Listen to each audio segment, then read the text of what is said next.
जब हम क्रिकेट खेलते हैं उसके दौरान आपको बहुत सारा सीख मिलता है। Look, I think for me, life and Test cricket are very synonymous. R. Ashwin is someone who's organic. Why do you play? What is the ambition? Shane Warne very famously quoted that good cricketers, a very good cricketer has about 30 to 40% success in his entire career. I would say my greatest break from the game itself is in the game. If you just periodically try to manifest something and go very hard on it, it never happens.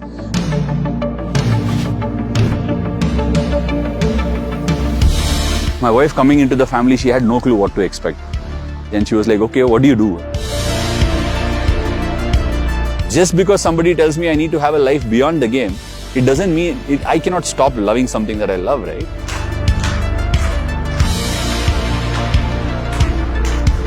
Life is actually not a race. It's about living life on your terms and being happy with whatever you achieve and fail in those attempts.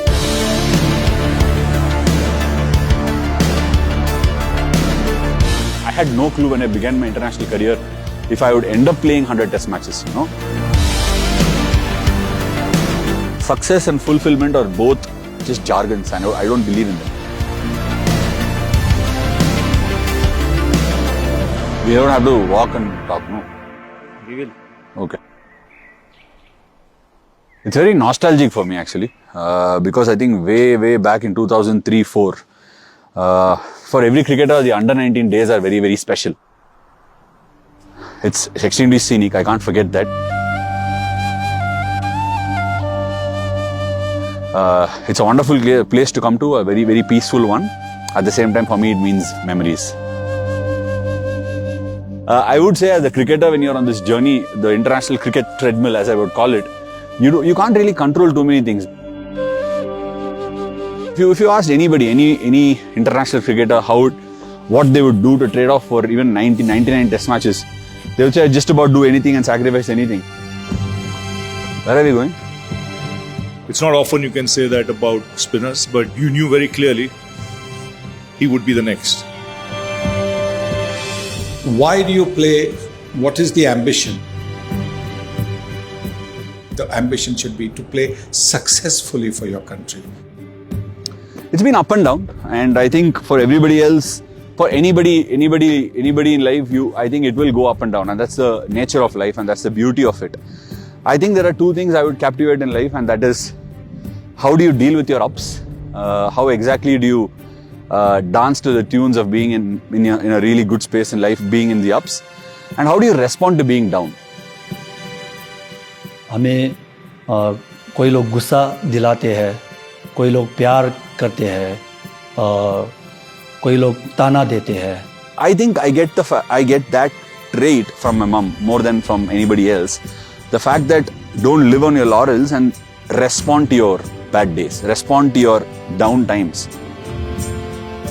The challenges are very extreme. It's not necessarily the skill challenges, but more in the mind, and that says a lot about someone who's been through that journey, taken those ups and downs in his stride, and won so many matches, and it's a fantastic effort.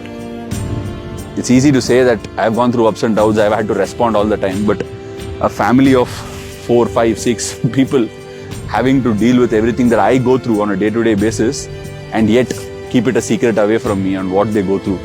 I think it's an incredible journey. The astronaut that he is and the wavelengths he gets on to, so it comes naturally to him. And you can see the skill factors just getting better and better. Here? Yeah, I like doing all simple, small things. And as it is, my head is doing the over duty. And I know I'm my first critic. I know I will pick up the ball, pick up the bat and go to the nearest, even ordinary looking cricket center to work out what's running in my head. And I don't want more people to just put more thoughts inside it. For me, life is all about making others happy. you will get more satisfaction when you make some differences in others' life. A lot of my takes in life and sport and in general comes from movies. In one movie, Rajini actually goes on to say this dialogue. He says, "Sagara naal therinjiduchina vaazhara naal naragamaidum," which means when you know the death date, your living time becomes hell. We all know that we all have a marked death date, but we all live very happily, right? We all live happily. We all live the moment. We want to express ourselves because we all believe we are all immortal for a very long time. But the moment you know there is a finite nature to it, you start defending that finite nature. You don't start living that finite space. And I found that very deep. And then when you understand it and when you're able to put thought to it, it opens up a new quadrant for you. It kind of, pushes the bar even more. You say, and I think that's how I shed massive insecurities in my life. It's like this, you have a bird, you find a small little bird. You nurture it, you provide with it, and then eventually when it's ready to fly, you cage it. There's no point in it. You manifest harvest, you also imagine, you also dream about something, but work towards it. The fact of the matter remains that people who have got here at this elite stage must have all loved the game to bits. Success is very temporary, if I may say so. What is being successful? What is a successful life? A happy life is a successful life. What is happiness?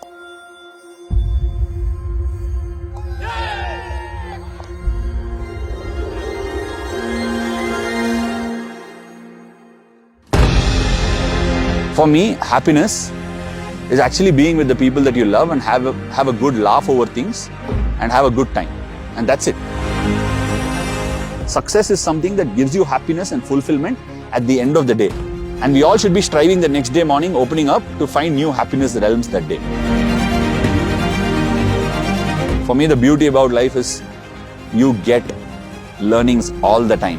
And that could just be someone who just walks past your life for 5 minutes, but they could give you so much to learn. And experiences are everything. There is one thing I don't want to do in my life. Just sit there and talk about what all great I did in my life. We all get into that space where we believe there should be or there is no one who will come beyond me and be better than me. There is no way. It's evolution.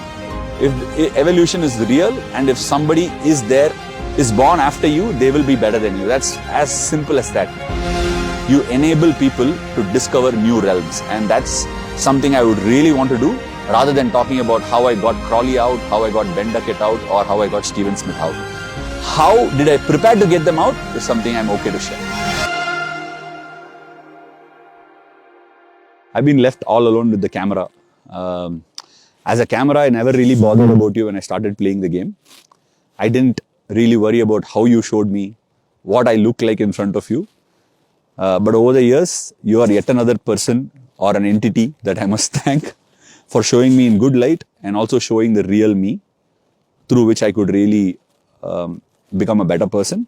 So thank you so much. You've also been a great assist and a great aid in my life so far. Thank you.